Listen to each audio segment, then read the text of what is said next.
کہ تم اس کے پیچھے پیچھے چلو، یہ کتاب جہاں لے جائے وہاں جاؤ، اور اس کتاب کی شان یہ ہے کہ اس کے پیچھے پیچھے اگر تم چلو گے تو یہ کتاب تمہیں جنت تک لے جائے گی۔ اس کتاب کی شان ہے،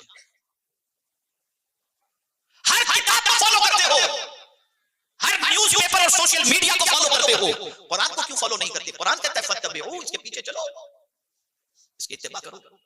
اب اتباع تو اپنی جگہ پر، امت مسلمہ کا حال تو یہ ہے کہ اس کتاب پر عمل کے حوالے سے بھی آج کا مسلمان کہتا ہے مولانا یہ عمل تو اس پر عمل کرنا بہت مشکل ہے، بہت مشکل ہے۔ مشکل نہیں ہے، اس کتاب پر عمل کرنا بہت آسان ہے۔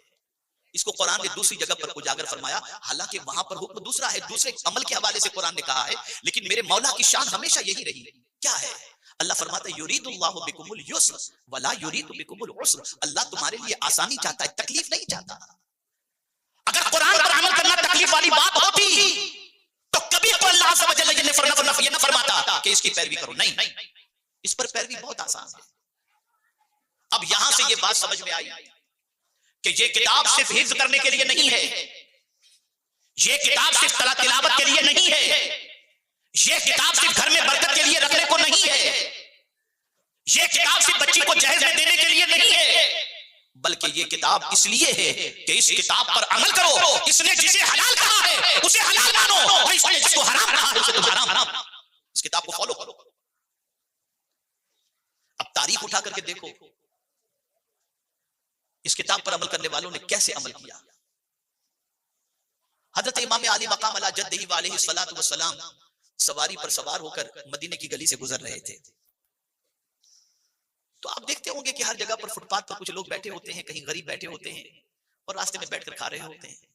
امام علی مقام علی جدہ علیہ الصلوۃ والسلام کا گزر جب سواری پر ہوا، غریبوں نے دیکھا، اٹھ کر کھڑے ہو گئے، اور کیوں نہ کھڑے ہوں، نبی کا نواسہ گزرے اور دنیا کھڑی نہ ہو، کھڑے ہو گئے تعظیماً، اور کھڑے ہو کر سلام پیش کرتے ہیں آئیے حضور آپ بھی شامل ہو جائیں۔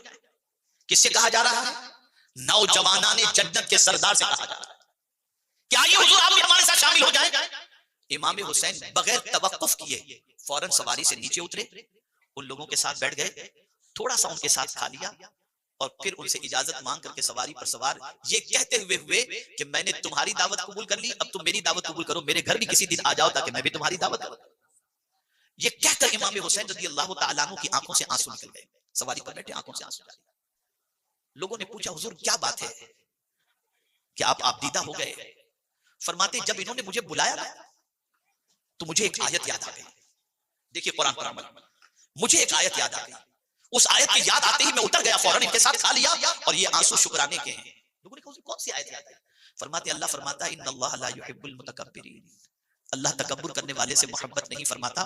تو جب انہوں نے دعوت دی مجھے یہ آیت یاد آ گئی کہ کہیں میں ان کی دعوت قبول نہ کرتا اور نہ اترتا تو کہیں یہ نہ سوچے کہ مجھ میں تکبر ہے، اور اگر یہ سوچ لیتے ہیں اور ان کے دل میں یہ خیال آتا ہے کہ مجھ میں گھمنڈ اور غرور ہے کہ میں ان غریب لوگوں کے ساتھ کیسے کھاؤں، تو اللہ تو غرور والے کو پسند نہیں کرتا۔ میں فوراً اتر کر ان کے ساتھ بیٹھ کر کے کھا لیا، اب میرے دل کو اطمینان ہو گیا کہ ان کے دل میں میرے مغرور ہونے کا خیال نہیں آیا۔